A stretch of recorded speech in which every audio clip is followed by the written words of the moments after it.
NRI Wellness. We bring you the latest in health and nutrition information, create customized nutrition programs, and walk you through the process to ensure your success.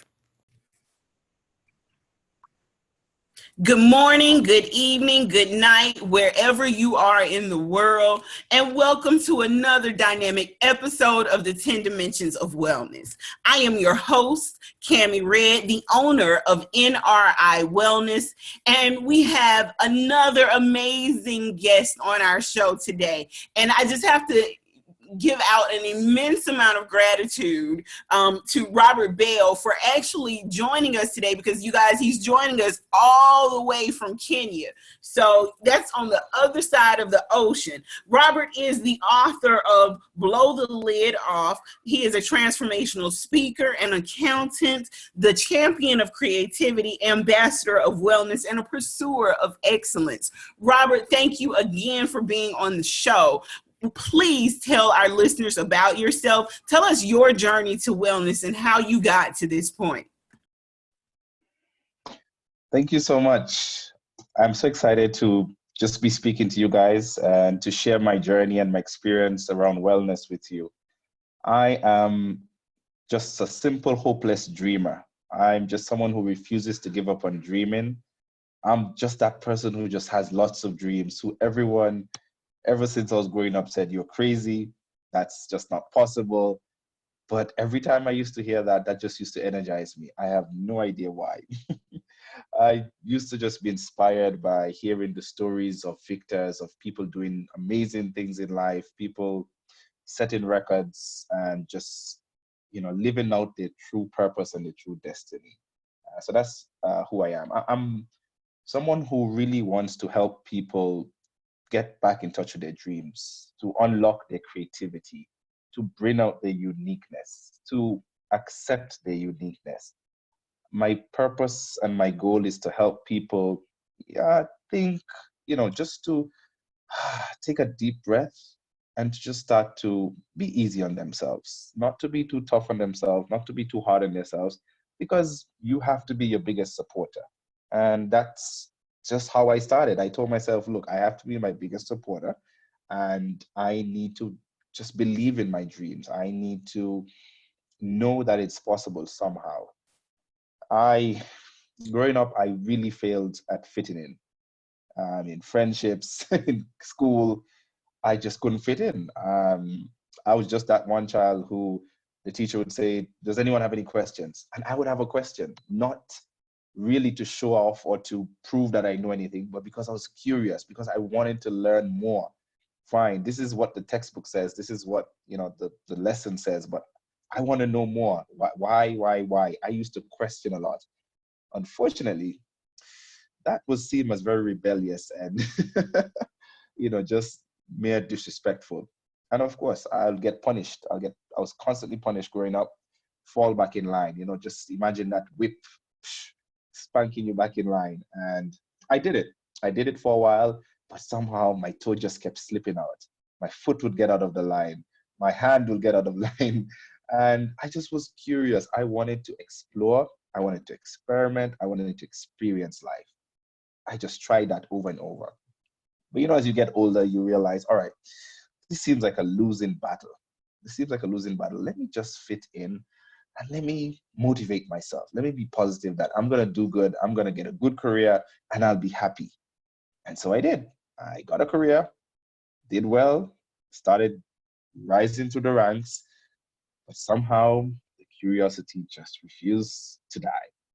I got in trouble, not with teachers this time, but with my bosses, because I would get instructions. You need to do X, Y, Z.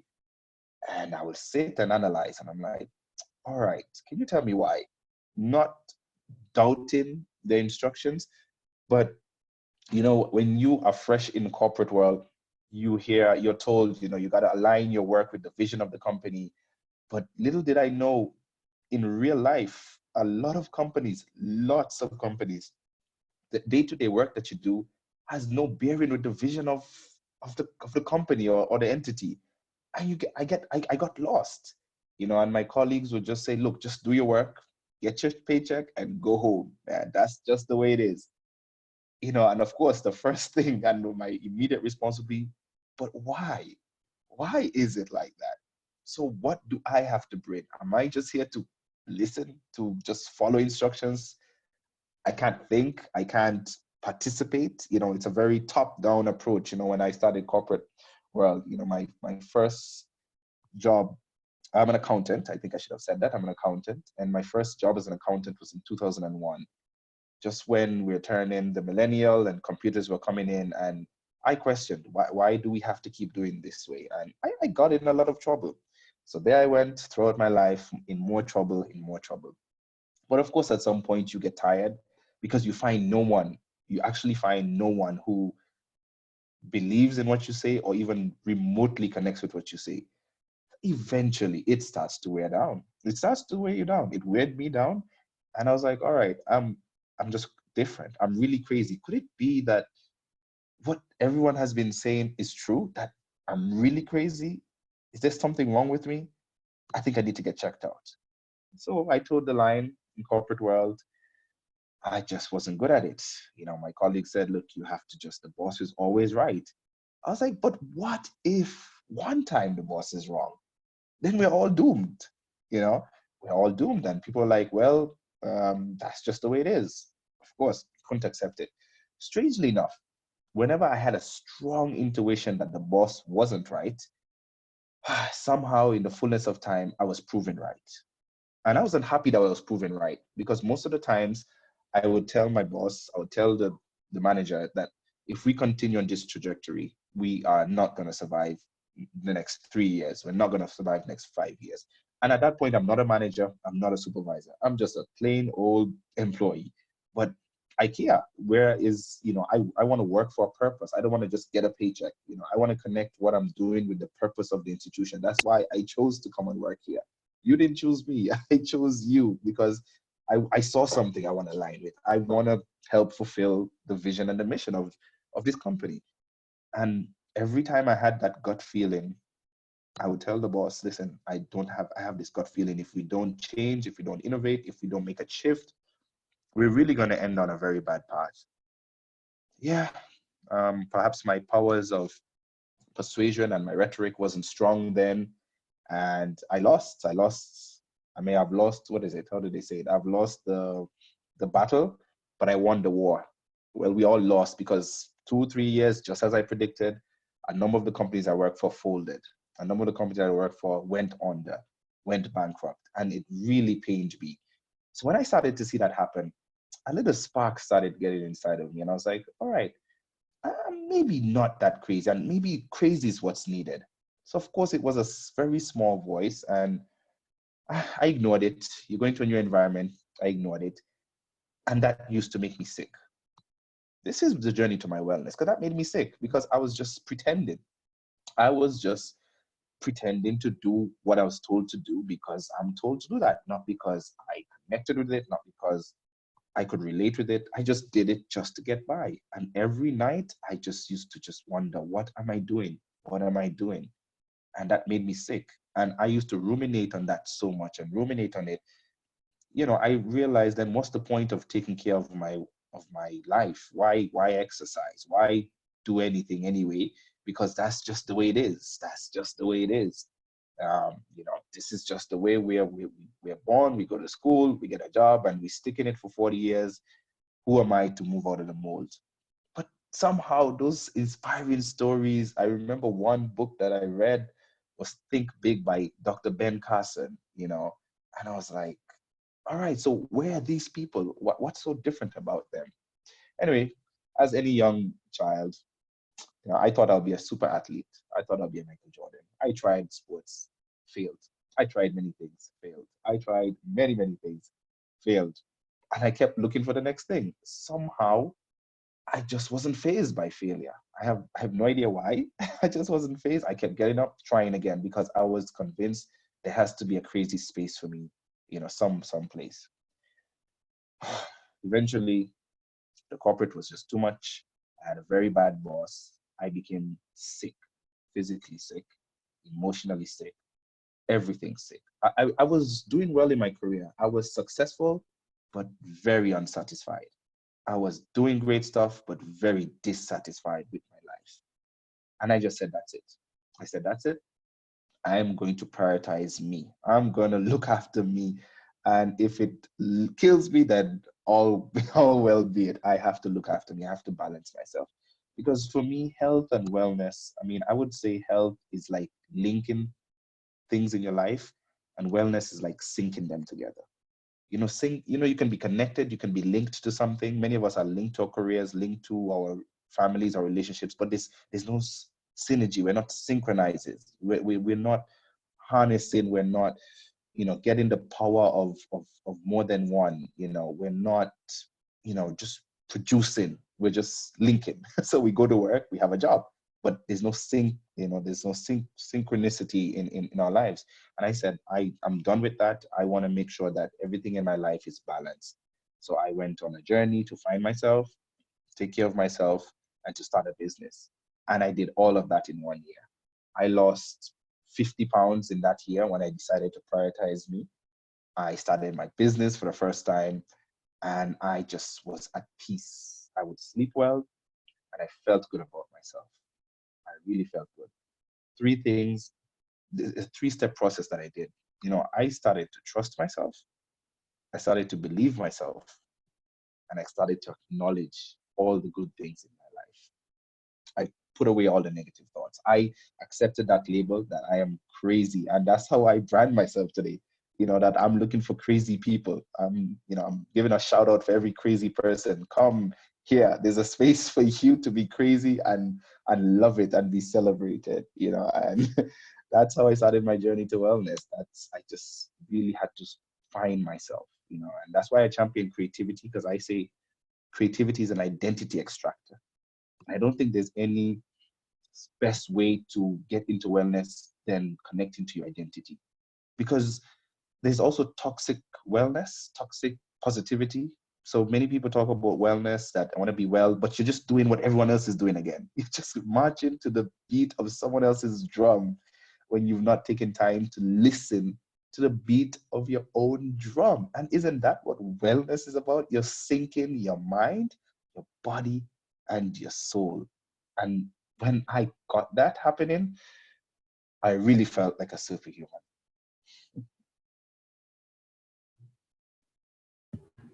Wow. So when you say you felt sick, what were some of the symptoms that you were experiencing while you were working? Oh, lots of stress, weight gain. When I was sick, I literally just had nightmares. I would be fighting. I would be fighting. My wife would even say, you were fighting last night. You were fighting last night, because I would go to sleep really just with a lot of anger, that I could see, my boss telling me to do one thing, and I can clearly see, for me, I could see, no, this is just not the way to go. I need to, have some input. And I was also fighting for my right to be heard. I was fighting for, to have a space to bring me into the workplace, and apparently I just didn't know you don't do that. You're supposed to go to work and just listen to the boss, and it just annoyed me that I couldn't bring myself into it.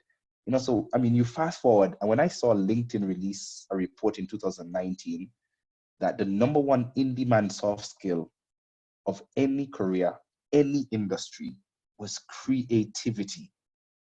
Gosh, I was just like, yeah. Then even if you went back a few years, the World Economic Forum in 2015 released a list of top skills that will be needed by 2020. And creativity was number three. Uniqueness, finding connections. And you can't be creative unless you are curious. And you can't be curious unless you're willing to ask questions. And it sounds like to me like you have a history of being inquisitive, even from an early age. You say you didn't stand, you stood out, you didn't make friends, but I would say that's what made you unique. That's what made you successful now, is your ability to always be inquisitive and ask questions. Where you are in life now, how would you say, or what would you say some people might misunderstand about you? I am at the point in life where I trust myself, as I said. I fully trust myself and I trust the process, which means I am able to rest. I am able to take a break.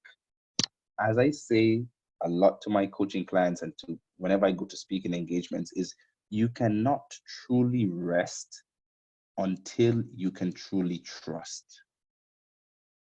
I mean, how do you sleep good at night? You sleep good at night because your doors are locked, right? You have that sort of security that you're being protected. Now, would you go to sleep if the doors and your locks were broken? You'd be very unsettled. You'll be quite anxious. You'll actually be lying in bed waiting for daybreak just to wake up to see, has anyone come in? Is everything still here? And isn't that how we live a lot of our lives? We go to the bed, but we're not really sleeping because we're worried about tomorrow, or we're worried about what happened yesterday. We're not able to stay here. So I'm at the place where I can take a rest, where I can trust myself. That even if I'm working on something, I need to put out some material, some content, I'll take a break. I'll take a break and say, you know what? Let me take a deep breath and let me come back to it. Because even scientifically and neurologically, you don't come up with ideas by just sitting looking at the screen. You have to take a break. You got to do an activity that's less taxing. I mean, just getting into a bit of heavy science here, we have three major networks in our brains, right? One is called the default mode network. The second one is called the executive network. I'm just going to focus on those two. And the executive network is just that you're in executive mode. You're doing. I have this task, you're in the doing phase. The default mode network is when you're resting, and that's when the ideas come. That's when your brain is able to now make connections, not just between the obvious, but the non-obvious things. And one of the best ways that happens is at sleep. It's at sleep. The fourth stage of sleep in the sleep cycle is called the REM stage, the rapid eye movement stage. And neuroimaging shows us that that's when the brain filters through every input, sensory input, audible input, everything that you've gone through throughout the day, and starts to make connections. So you have to be able to trust your process. You have to be able to trust yourself. You have to be able to trust your brain and your mind when you're at rest to make the connection. And that's why when you wake up at times, that's where I am right now, my wellness. You wake up at times, I got an idea. You wake up fresh. You wake up, refreshed because you've given your body and you're giving your whole being time to sync. Your brain, right? Your mind, your head, your heart, and your hand. Body, mind, and spirit has just synced. You're giving them that chance. So that's where I am with my wellness right now. And I would just say one of the things that I did, because wellness is active. You have to be active with wellness. So one thing that I did recently that was a big, was a big trust. It was, like getting into that, that relationship. It was a big trust. Is I went on a 7-day digital detox, and that was, going into it, I had no idea if I could last 7 days. And you know what? I didn't care. I just wanted to start the journey, but I did it. 7 days. No screen, no technology, nothing whatsoever. And I just want to go back.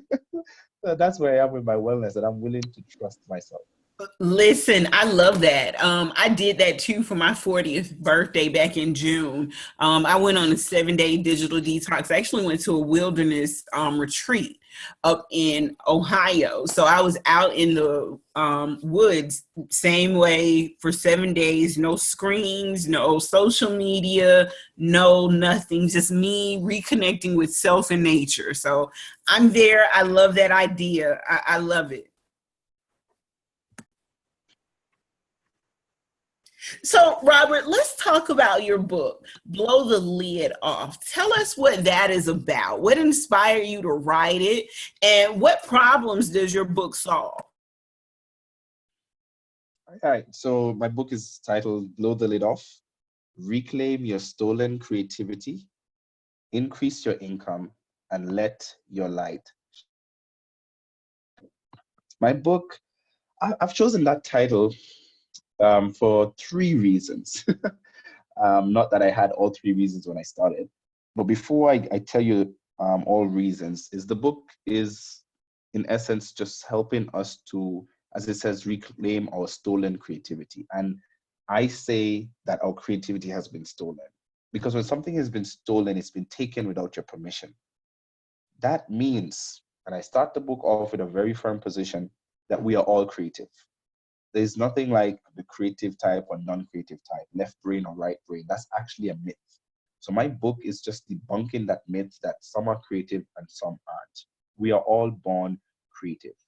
Now, obviously, some person listening might say, no, absolutely not. I'm not good at painting. I'm not a musician. And that's one of the challenges that the book is addressing, that creativity is not just artistic. It's not limited to artistic expression, right? Creativity is even intellectual. I mean, when I used to go to school, people who were deemed creative, well, were just looked at as a bit of, all right, they really can't add too well, they're not so good in science or English, so let them do something that's not so, taxing on the brain. Because we've had this misconception that creativity has, it can't really be assessed, that beauty is in the eyes of the beholder. So every painting is beautiful. And we got these myths growing up that creativity is just, sort of like a waste of time, right? But that's what the book is addressing. So why blow the lid off? Blow the lid off because one, we have suppressed our innate ability to be unique.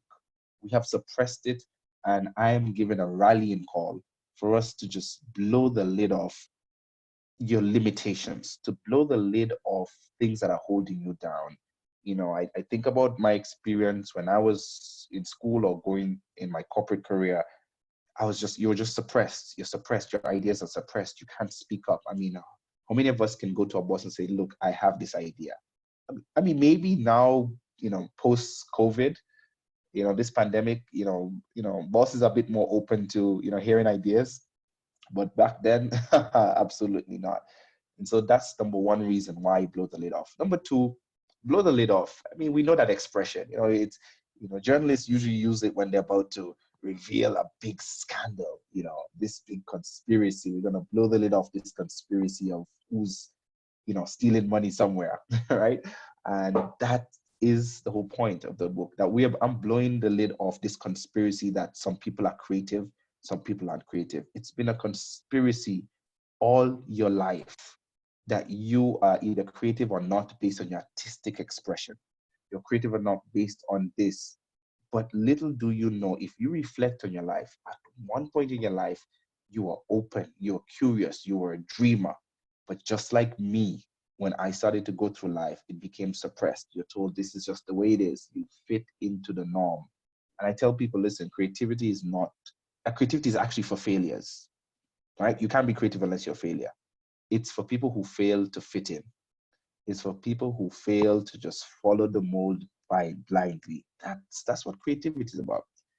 Number three, blow the lid off because I want us as a society, I need us as humanity to really reposition our uniquely human creativity. We need to start dreaming more because that's how we're going to solve the world's problems. If you look at our entire human existence from, as far back as records or documentation can show us, is that any major, evolution or every major change in humanity has come about because of creative insights. What I say is that we're living in the reality of yesterday's dreamers. That's the only how we exist. So what we're experiencing now with technology or any part of life is because someone dared to dream yesterday and someone dared to follow their dream.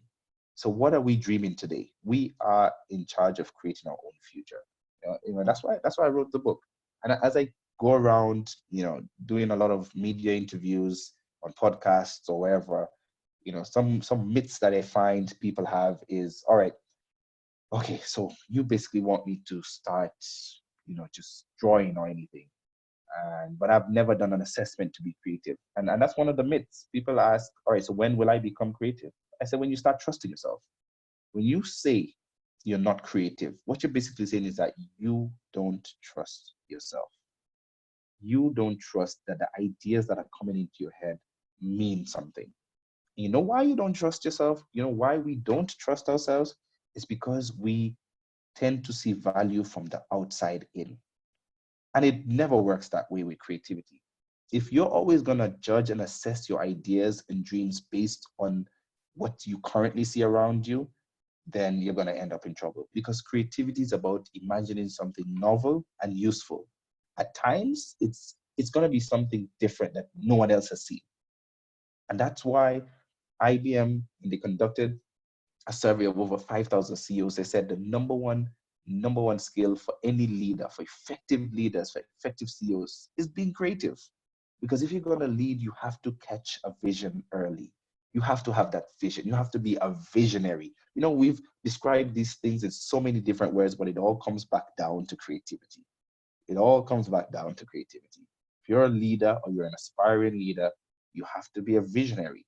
And in order for you to be a visionary, you got to be able to trust yourself. Which CEO have you ever seen of any global company that doesn't trust themselves? They stand up in front of thousands, some of them hundreds of thousands of employees, and say, this is the way we're going. Pitch it to the leadership team, and they catch the vision and they push it. You have to be able to believe in your uniqueness. The challenge, why we don't believe in our uniqueness, is because we have surrendered our creativity in order to be compliant. As an accountant, I know very much about compliance, and we want to be compliant with, quote unquote, the rules of life: to go to school, to get a good job, to be a good employee. We have conformed and conformed, but the more we conform is the less we'll be able to reform. 90% of my corporate career, I've had roles that were created specific, just new roles. They didn't exist in the organizational chart. And every time I interviewed, I was given the job because they were like, look, we're looking for someone. We don't know who we're really looking for, but when we interviewed you, we found that person, and I refused to be anyone else.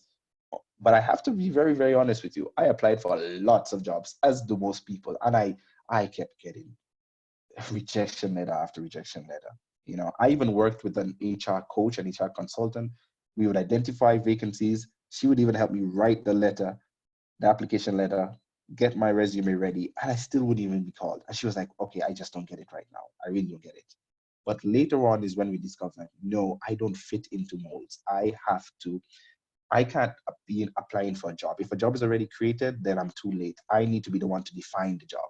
So at times I've gone in for an interview for one job and they're like, okay, no, you're not a good fit for that. We're going to create a new job just for you. And that's what the book is about helping us increase our income. The second part of the subtitle. And, it's about just letting our light shine. Imagine you trusting yourself, trusting your ideas, trusting your uniqueness, going for it. You're going to let your light shine. You're going to shine. And you're not doing it for stardom or for celebrity status. You're doing it because you're letting your light shine to help others, to help your company, to help your family, to help society, but most importantly, to help yourself. I think too often we're too hard on ourselves. We're too hard on ourselves that we have to serve everyone else, but we don't take time to serve ourselves. And isn't that what wellness is about? It's about serving you. It's about being of service to yourself. It's about taking care of yourself. It's about prioritizing yourself. It's about giving yourself the best chance to win. When you don't have a strong wellness practice, you're not giving yourself a good chance to win. And that's why even in the book, I talk about wellness. I talk about emotional intelligence, right? And you should definitely grab a copy of the book. And it's not a long book. It's a book meant to be read very slowly and Oh, meditatively. don't There's worry. I'm nothing about it. actually going to grab a copy. I'm going to order a copy, but I'm also going to post the link because just listening to you, I've taken a great deal of notes. So in our group, I'm probably going to end up hosting a book review or a book meeting just about the book and inviting other people to get this book because it sounds like there is some really valuable information in this book for others. Absolutely. That would be fantastic. Absolutely. It's a book just meant for us to really go back inside. not to stop looking outside, right? We got to get our value from inside out, right? That's the only how we're going to appreciate ourselves. So this is the problem that I solve. I'm an accountant, and I would never drop that title of accountant. And the reason why I'll never drop it is because I want to show people, I want to lead by example. And I want to show people that, listen, your profession is not the source of your identity. Your profession is just an expression of your identity. It's not your entire being. So when I'm an accountant, stereotypically, you have an accountant, you have a CPA, just about the numbers. I don't want to use the word boring, but yeah, we think that, just a little bit boring. And I got a lot of, I don't want to call it negative feedback, but whenever I would be out with people, they're like, oh, you're so well spoken for an accountant. I was like, okay. Oh, you're not as boring as I thought you would be. I was like, all right, so how did you think I was when you never met me? And that's why I decided, you know what, I'm never going to drop this title of accountant because I want to introduce myself and say I'm an accountant. And I just want to see people's reaction. And from that, I'm just going to wheel them in a bit. Just wheel them in a bit. I was like, all right, so because I'm an accountant, you then think you know me? You then think you can define me? No, absolutely not. And that's what I tell people, that your profession should never define you. It should just describe you. That's it. So I'm an accountant, and that describes a part of me, that I'm analytical, I'm detail oriented, I believe I'm trustworthy. That's why people give me their money to manage, right? And so that describes a few attributes about me, but it doesn't define me, because if it defines me, it captures me in a box, captures me in a box. And just like when you introduced me, that's why I identify myself as a champion of creativity, an ambassador of wellness, and a pursuit of excellence. So whether I'm an accountant, whether I'm a busboy, whether I'm a truck driver, I am still going to champion creativity. I'm still going to be an ambassador of wellness, and I'm still going to be a pursuit of excellence. Look, I'm going to grab all the truck drivers and say, look, let's find a creative way to save the company money to deliver these goods on time. Look, we got to take care of ourselves. We need to push the company to give us ergonomic seats in our trucks, and I'm still going to pursue excellence. I say, guys, we have to be the most fuel efficient fleet on this eastern seaboard. I'm still going to do that, right? So not just because I'm a truck driver, and shout out to any truck drivers, no offense to anyone, it doesn't just mean that I sit, drive, eat fast food and that's it. No, that doesn't define who you are. That's just, so don't get wrapped up into that box, of your profession. Your identity doesn't come from there. And you can only reverse that when you take back your creativity, because you had a uniqueness. You had something very special about you. And those are the problems that I'm out to tackle with this book. This book is just a start to get people into this cocoon so that we can heal. We can heal from the traumatic experience of our creativity being stolen from us. Look, when something gets stolen from you, it is traumatizing. And something as personal, do you know there's nothing more personal in life than your creativity? Nothing. Absolutely nothing. Not even love. Not even love, right? Love may vary from person to person, but it's not as uniquely personal as your creativity, because this is your mind. I know people say that the heart is more powerful than the mind, but guess what? When you have a heart full of love, but no creativity, no uniqueness, then you're out of balance.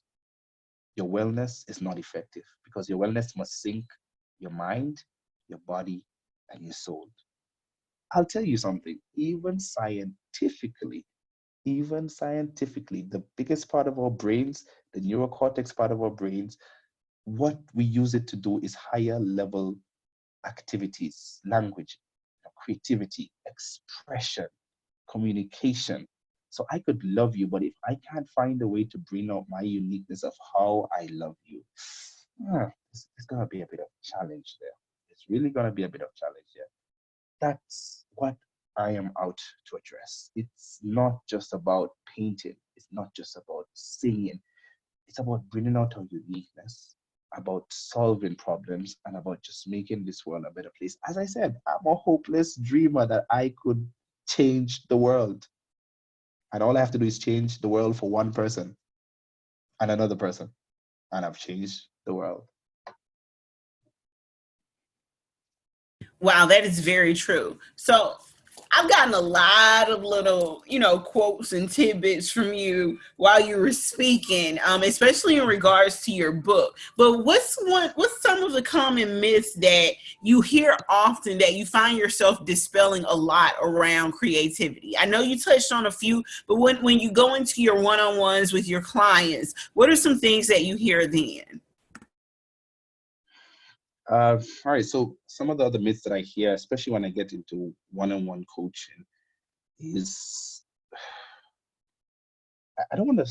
I want to even move it from a myth. I want to say a barrier. I want to say a blockage, and it relates to what I said earlier. It's about the trauma, right? It's about the not admitting that there was a traumatic experience that took away our creativity.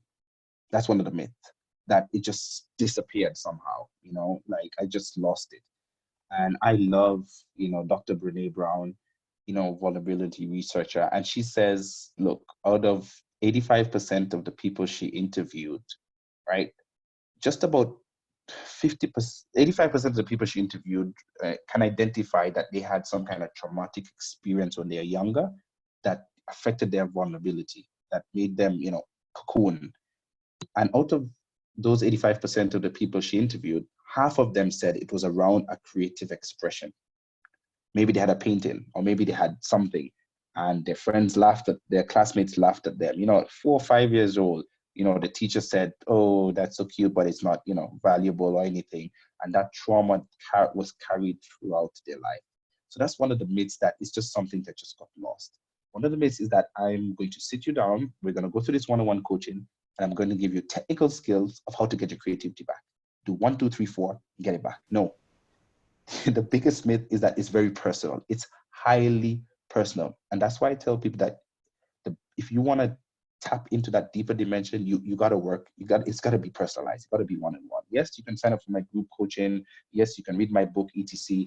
But you need to be guided back to where that trauma happened, and then we come and build it out. I would say those two are the biggest, myths I have to deal with, because people are unwilling to go back to, really deal with that trauma and to heal with that trauma. And trauma that's not transformed is transferred.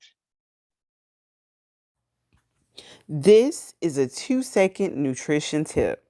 Today's tip is become a savvy food label reader. Understand exactly what's going into your food. Let me know how that goes. This has been a 2-second nutrition tip. So, Robert, walk us through what it would be like going through your coaching program. We are looking for trying to enhance our creative wellness. Describe the process behind that, all the way from your breakthrough session to the end of the complete program. Tell us what that looks like. All right. So I'm taking someone who's listening to this and first, probably purchased my book, and now is more curious, wants to really unlock the creativity and get it done. uh, One avenue or one channel is starting with a breakthrough call. Some people call it a discovery call. I call it a breakthrough call because it's about adding value. Just a session to find out where you on your creative journey, what are your blocks, what are your challenges, give you a little guidance, just like what I'm doing on this podcast, but more personal for you to understand, where you are, understand the environment in which you're operating in, and just to create a safe space. And when that happens, if there's linkage, if we're linking, if we're syncing, and we realize, great, we definitely can take this further, then agreements are made and we sign up to do one-on-one coaching. And in this one-on-one coaching, just like what I tell people, is that we first, as we go through the program, the first thing we got to start dealing is our wellness. We don't start directly with creativity because we have to prepare the soil. So I take time with my coaches to prepare the soil, to work on our wellness. Because just as I said, creativity is about trusting yourself. So we have to start preparing the ground for us to trust ourselves. We work through our wellness, we get ourselves prepared, we start working on our routines. Where are your routines? What do you need to do? We build up that wellness. We start doing a few small activities because, being creative, we also have, it's active, it's hands-on. We have to start doing a few things. And it's a very unorthodox approach. I totally agree. But we have to get our mind and our brain ready to start making new connections. We can't just sit. As I said, being creative is not just sitting down and say, all right, I'm ready to be creative. Let's go. It doesn't work that way. So during my programs, we start to identify what's the best environment for you. Where are you? Where do you live? How's your household? Do you have access, particularly during this time of COVID pandemic, where some places, restrictions are limited, you can't do etc. We start to work out where can you go to start getting more in tune with yourself, etc. Then we crunch it up. We really crunch it up, and we take it now to getting into the heart of creativity, really starting to redefine what creativity is in your life, in your particular profession. So we go into detail into how can you start using one of my signature moves, which is called MAMI, MAMI, which means making minor adjustments that give you major improvements, right? Minor adjustment that give you major improvements, but not just any small changes, not the major improvements. Why it's major improvement? Because it's linked and tied to a priority. So we kick up the notch in the second stage and we start to prioritize creativity, and you start to make minor adjustments into it. You start making minor adjustments. And one of the minor adjustments is getting more sleep, more rest. That's we get into details as to why that's beneficial, etc. And then at the third level of the coaching program, now this is when we need to move from the trusting stage. We move from the trusting stage to the belief stage. We have to realize that before you can believe something, you must have first trusted, right?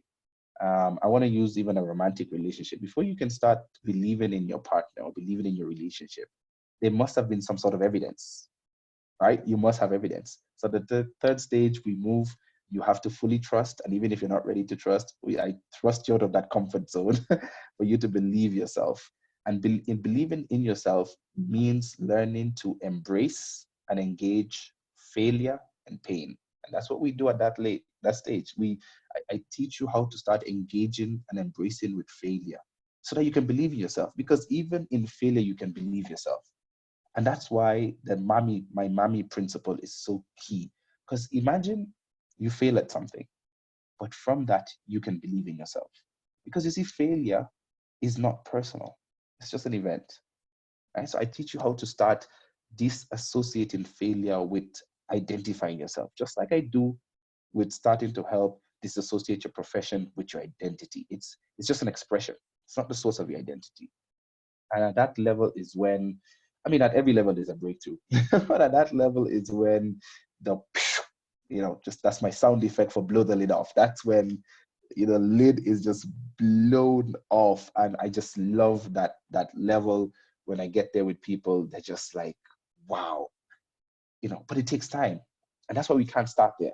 We can't start there. We have to build up the process because, your creativity has been suppressed. And that's how the coaching program works. That's one-on-one specifically. A lot more that goes into that, but that's what I can say for now. And then in teams now, because there are teams that really want to enhance their creativity. And because I work with professionals a lot, some are business owners, and I really have a bias for small business owners. That entrepreneur who had an idea, he started his business and he gets a team around him. But guess what? Oftentimes, when you're an entrepreneur, you have a small business, your team members may not necessarily be at that point where they can catch the vision and really implement it, particularly if we've gone through our traditional education systems, right? That focuses more on memorization, on standardized tests, that doesn't give room for questioning and curiosity. It's going to be a bit of a shift for such a team member to start, having input, because entrepreneurs don't want robots. They want, if I can call it, mini entrepreneurs. They want people who can take ownership of things. When you work in a small business, you do everything. You can't come in and say, I'm a marketing specialist, and you bury your head and you're like, all right, I'm doing marketing. You have to chip in here and there. You're integrated. So that's another aspect of how I work with, small businesses, doing workshops, just working with teams, even like on Zoom. How do we create that team synergy? And the number one thing that I would say is number one outcome, the number one output of the workshops is being able to create an environment of psychological safety, right? So it's just like what I do with the one-on-one coaching. If you're a small business owner or any kind of business owner, you're a leader, you have to be able to create an environment of psychological safety. But even if you do that at times, people still, if they don't trust themselves, they're just not going to participate. So sometimes it goes beyond you. So even in the workshops, we have to have some small breakouts where people can learn to trust not just themselves, but their teammates. I say teammates because we're a team, I don't say co-workers. I mean, I just try to, I'm very particular with my languaging because words have meaning. Words carry heavy meaning, and we need to be very intentional, with the languaging that we say. And I do that across all my programs where we create a new vocabulary. Right? We create a new vocabulary so we can understand and communicate more effectively our visions and our feelings and our ideas, right? We have to be able to kick up our skills of rhetoric. If you don't have that, you can have the best ideas, but if you can't sell, in quotation mark, your ideas, then you're in trouble. And that's another myth. A lot of people think that selling is just for salespeople. Absolutely not. And I'm really just grateful for the experiences I've had. I've actually worked in sales. I've worked in marketing. I've worked in IT. I've worked in procurement. I've worked in so many different careers, if you want to call it that. And that's why I tell people that, look, your profession should not define you. And I'm still an accountant. In all that, I used, it's called interdisciplinary skills, right? Transferable skills that goes across anywhere. Collaboration. These are skills that, through workshop that we have to end up building, robust. And I'm just happy that all the experts are agreeing with that. As I made reference to the LinkedIn report and the World Economic Forum, complex problem solving, collaboration. Those are the skills and the things we need to work on. And it's amazing, how creativity works is once you create an environment and you plant the seed, all you have to do is nurture it. You just have to learn to nurture it. So in the workshops, that's what we do. How do we learn to prepare the soil, just like at an individual level? As a team, how do we plant the seed? Because, we get thoughts. Creativity is based on thoughts, right? And you have to be able to distinguish when thoughts are seeds or when they're weeds. And that's the challenge that a lot of people have in the creative journey, because you don't know. It goes back to the whole concept of trusting yourself, right? Because you get thoughts and many people don't. And that's why we get stuck in inaction, because we just don't know. How do we filter out if this thought is a seed that I need to nurture, that I need to grow, or if it's a weed that I need to rot out? Of course, at a high level, it's easy. Positive thoughts are seeds, negative thoughts are weeds, but it's much more complex than that. So we do that in the workshops, learning how to also identify others' thoughts. And as a leader, that's another program that I work with now, with specifically for leaders, because you need to be able to identify the seeds, the thoughts that are seeds in your team. You not only need to be able to identify it, you need to be able to bring it out. You need to be able to bring out those thoughts that are in your team that are seeds to pursue it. And of course, some seeds may grow, some seeds may not grow. It's about identifying the right type of soil, right? Some trees grow in particular good environments. Some plants grow, just using that analogy. And that's what we do when I get into the coaching sessions, into the workshops, and tailor-made programs, should anyone have a need around that area. And that's why I come alive. That's why I love it. That's why I love working with people in all aspects. And then, yes, of course, speaking engagements, giving keynote addresses, addressing corporates or organizations. And as I said, particularly small businesses, just helping them to overcome that. Because, global statistics show us that 80% of small businesses fail within the first year. 80%. Can you imagine? That's someone who had an idea, who really saw value, but just failed for some reason or the other. Maybe a difficult environment, competitive environment, or just not, as I identify it, not understanding your numbers, because I'm an accountant. Because as Warren Buffett says that, accounting is the language of business, and many people fear accounting. So can you imagine? I'm tackling two of the most difficult problems in life, right? Helping people to become creative and helping people to become intimate and knowledgeable about finances, about the accounting. And it doesn't mean you have to be an accountant as a business owner or even as a leader, right? It's just understanding the impact and the insight that accounting gives you. The impact and insight, or also the impact that of not understanding accounting. Because if you don't understand accounting and you just leave it to the CPA, you make decisions and they're not correlating, then you're going to end up in trouble. So those are two very difficult things, but I love difficulty, I love challenges, and it helps me to become very creative in my approach in helping people. So let me ask you this. What is a time, tell me about a time that a client or a patient actually touched your heart in a way that it actually made you change the way you practice?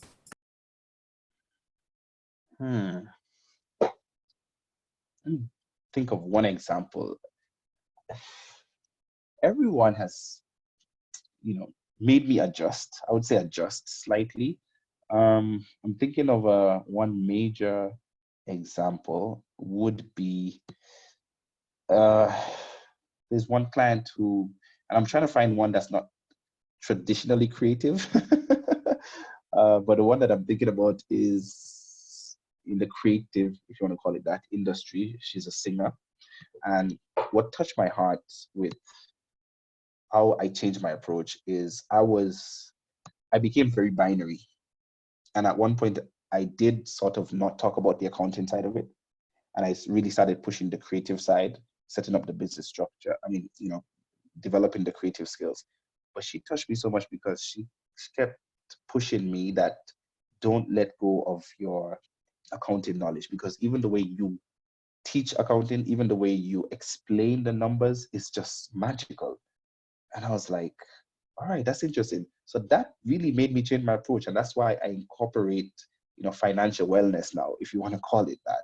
Talking about our money mindset, our money traps, our idea of value, because I realized this issue of the starving artist is very real. So I have a Yes, spectrum of I was clients. actually surprised when I saw your background that even when you filled out the questionnaire for my show, you picked creative wellness. And I was like, wow, you have no idea how many people in the creative field would actually die for you to teach them financial wellness as well. Yes, that was the big breakthrough. That was the big breakthrough with that particular client. And I started then teaching now people in the creative sector, if you want to call it that, how to manage their finances, how to understand, because creativity pays. One of my keynote addresses topic is that creativity pays. It doesn't just pay monetarily, it pays emotionally, it pays in all aspects of life, but particularly, in a monetary, in a financial means. But you have to be able to identify value. And as I was saying, that I have a cross section of clients from, very artistic, creative people who say, look, I'm just doing it for love. It comes easy to me. I don't need money. But what they're really saying is that I don't understand the value and impact money has. Because look, in this world that we live in, money is what you use to get things done. Right? So even if you want to get your word out there, you do need money to market it. You need money to get a bigger platform. So you could be the most technically skilled, artistic, creative person, right? And just doing it for the love because you have fan base and everything. But you need money to be able to connect with them. You deserve, money, not because it's the object, not because it's the subject of your work, but it's the object. It's the return of value that you're creating in society. And the starving artist syndrome is because there's been some trauma when it comes to money. If you dig deep, and when I dig deep in one-on-one, you clients, you realize there was some trauma around money. It's just like what Robert Kiyosaki goes into, Rich Dad Poor Dad. One dad's like, oh, you don't need money. We're doing it for the love of it, etc. But no, there's usually some sort of money block. So that was one experience that made me totally change and just own my, accounting, um, my accounting status. And that's why, like, when I fill out the question, if you see my profile, is that, look, I want to dismantle the line between professionals and the creative world. I want to bring them together and use that line and reconstruct it into a circle. So I take everyone around it. So if you're creative on the creative side of the line, you got to learn to come to the professional side in terms of setting up structure around your artistic abilities or your ideas, monetizing it. And that's how I've structured the book. Part A of the book looks at, really digging deep into the creative side. Part B goes into some technical heavy, how to identify your niche market, just understanding those hard business skills. Because look, at the end of it all, it's not just about creating an idea, you also can be paid from it.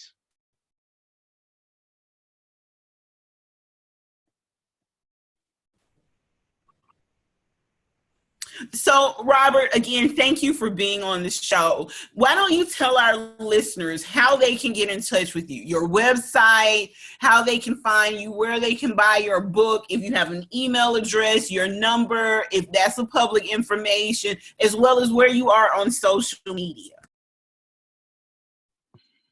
Fantastic. Yes, this is time to connect.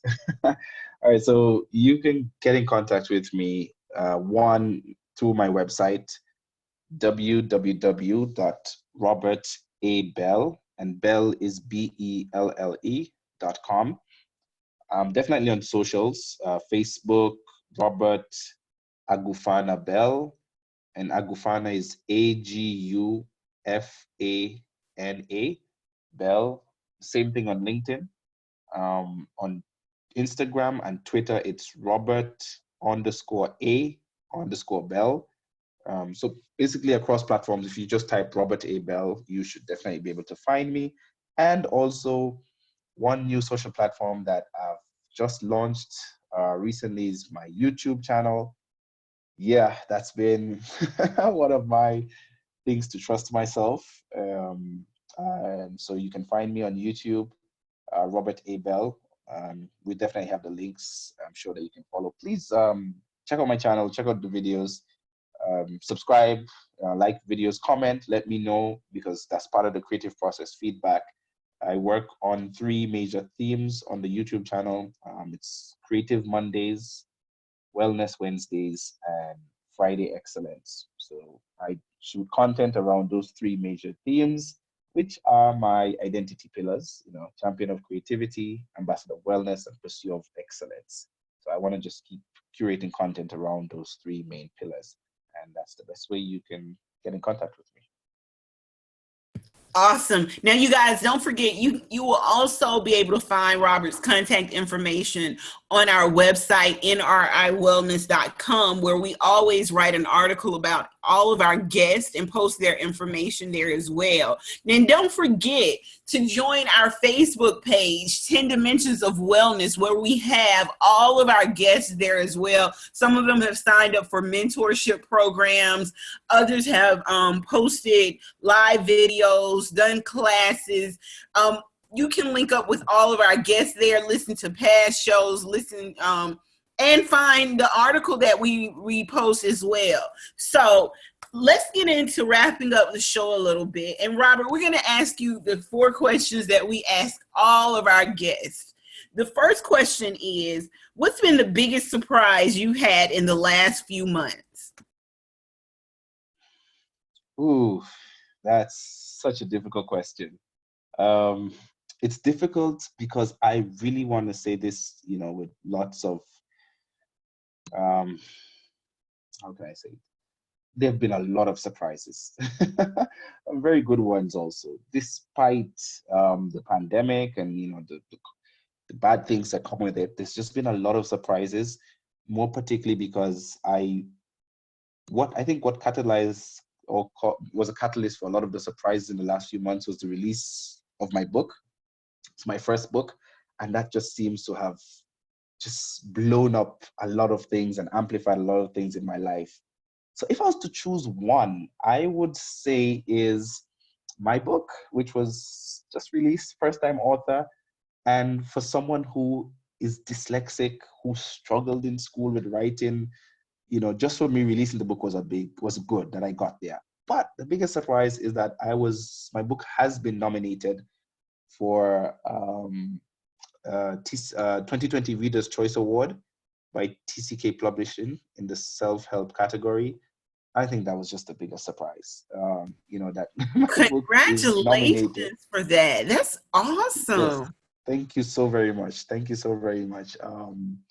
Yeah, this is a big surprise, and I'm asking people to vote for me. I don't know when this podcast will be released. I know voting closes in October. Oh So, yeah, but well, if you do it'll get be it released before, before then. So what we'll do is we'll actually post it in the group, the after the podcast 10 Dimensions of Wellness group. So I'll send you a link to the group. You join the group and just post the link asking people to vote for you and your book. Okay? yeah, absolutely. I would really appreciate that. Not just because I want to win the award, but I want to, as I said, amplify that it's time to take back our creativity. I want to show the world. I want us to say that we're not going to have it anymore. The computers are not going to take our places. We're not going to be made redundant. We are going to take our place, as unique humans. So that's been my biggest surprise. I am just, yeah, really, really excited about that. Awesome. Now, what do you wish you had known 10 years ago that you know now? Mhm. 10 years ago. Well, actually, the last 10 years, particularly of my life, has been the most wonderful years of my life. Started off because I went through what I would say was my first depression episode, like real depression. I was just hopeless. I just didn't feel like there was anything left. So what I wish I knew then is that I am crazy. I really wish that I knew for sure that I am crazy.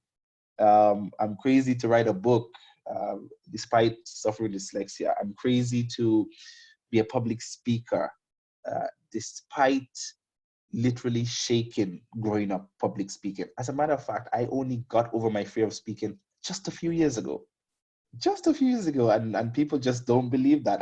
Just a few years ago, I would literally shake. If you would ask me to speak or interview me on a podcast, I'll be like I would shake, my palms would sweat, I would just be a nervous wreck. So, I mean, just 10 years ago, I wish that I knew, and not knew just by um, information, but by experience. I just wish that I was crazy. Knew that I was crazy and accept that I am crazy. And crazy doesn't mean that I'm loco, psycho. It just means that I will go and find my own path.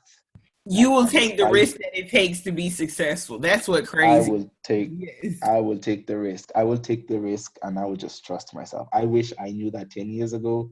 But still no regrets. But if I had known it, that would have helped. But somehow I just wouldn't change it. I just wouldn't change it because it's really just prepared me for where I am now. The growth has happened below the surface. So that's what I wish I knew 10 years ago. Awesome. So, what inspires you or it makes you feel like your best self? What inspires me is my writing. My writing inspires me because my writing is a direct translation of my thinking. It's a direct translation of my thinking. And my thinking is a direct translation of my beliefs. I often, when I go into my meditation, like every Wednesday, I just spend time. I don't take meetings, I don't have clients, nothing.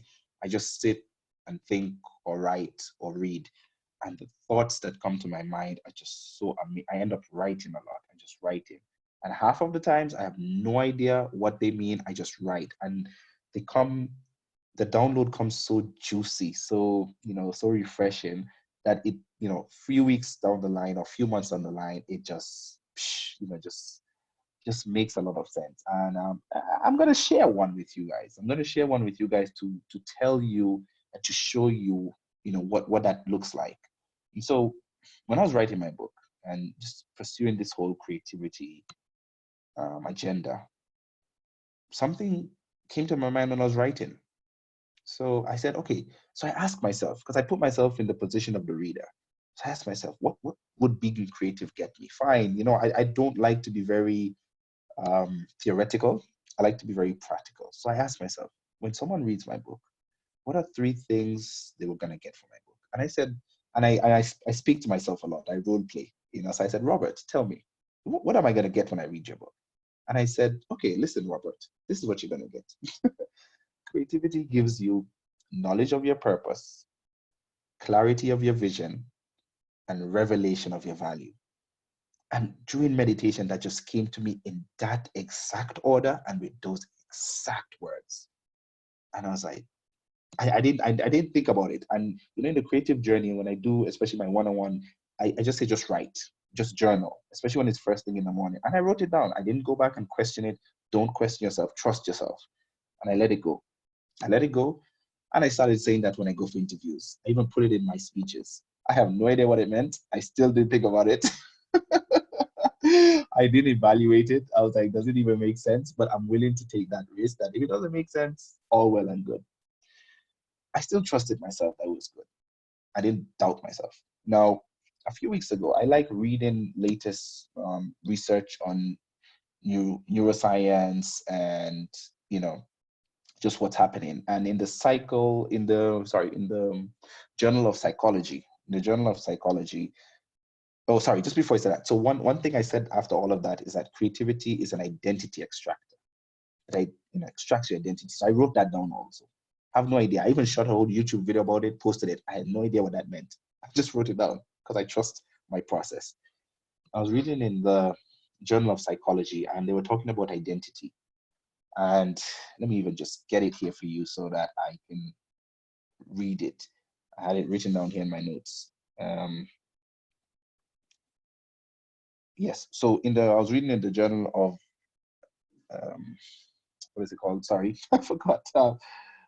Journal of Psychology, and it talked about identity. And they said there are 3 things that the process of identity deals with, right? And it talks about finding one's purpose. 2, developing your purpose. And 3, finding a place where you're able to fulfill that purpose, where you're able to live it out, where you're able to, harness it. And then I just read that, and I was just reading for general knowledge. I wasn't reading for, any sort of, content, So I just like reading for general knowledge. So let me repeat that. So the Journal of Psychology said that identity formation involves 3 key tasks: discovering and developing one's potential, choosing one's purpose in life, and finding opportunities to exercise that potential and purpose. When I read that, I was like, wait, that sounds very familiar. Where have I read that before? And I just couldn't remember. I was like, wait. As I looked back at what I said creativity does, it gives you 1, knowledge of your purpose, 2, clarity of your vision, and 3, revelation of your value. So I looked at it, knowledge of your purpose. And the Journal of Psychology says that when you're forming your identity, it involves 1, choosing one's purpose in life. Then 2, discovering and developing one's potential. That sounds very familiar with clarity of vision. And then 3, they said, finding opportunities to exercise that potential and purpose. And I said, that sounds like revelation of value. And I was like, holy moly. That is what inspires me. That is because now I just exactly what I do with my clients. I moved from the trust stage to the belief. So now I believe my process. And that's what inspires me.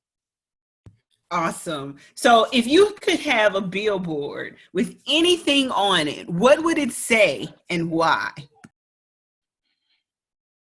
Wow. So am I on the billboard or I can design the billboard? You design the billboard. If you want to put your picture on it, you can. But what would that billboard say, and why would it say that? Um, on the billboard, I would say you are crazy, but not as crazy as you need to be because you have lost connection with your true identity. I don't even know what that means. I just said it off the cuff. That was good though. Like you had me with that one. Like I was like, wow, I like that one. Okay, if it catches you, great. I'm gonna write it down. Don't worry, I wrote it down too. I was like, okay, yes, thank you for that insight. Great. So, Robert, I want to thank you so much for being a guest on our podcast today. It has been such a pleasure speaking with you. You have no idea how much information I've actually learned just from hearing you speak. I took about 8 pages worth of notes listening to you, and I'm just grateful that you decided to grace us with your presence from all the way over in our motherland. So, thank you so much for being with us today. Thank you so much for having me. You're very welcome. I've really enjoyed being on the show. I just can't wait to, connect with those who are listening and help you reclaim your stolen creativity. This is my mission in life, and we're going to change the world. We are going to change the world. Awesome. I'm looking forward to working with you more as well. So you guys, you can listen to our podcast, download it, share it with others. Make sure you are leaving comments on our podcast page as well. We are on Spotify. We are on iHeartRadio. We are on Anchor FM. We are on Google. We are on Apple Music, and a plethora of other, Pandora as well, and a plethora of other audio platforms. Don't forget to check us out on our YouTube channel, NRI Wellness, where you can also catch all of our podcasts, listen to them as well, our past and future podcasts. Now, as always, we're going to direct you guys to join our Facebook group, The 10 Dimensions of Wellness, for after the podcast. A lot of our guests are in that group. Don't forget, our guests teach classes there. They mentor there. They do one-on-ones there as well. So join us, meet our guests, get any information that you got on the show. Thank you for another dynamic episode of The 10 Dimensions of Wellness, you guys. Have a great night. NRI Wellness brings you the latest health and nutrition information, creates customized nutrition programs, and walks you through the process to ensure your success.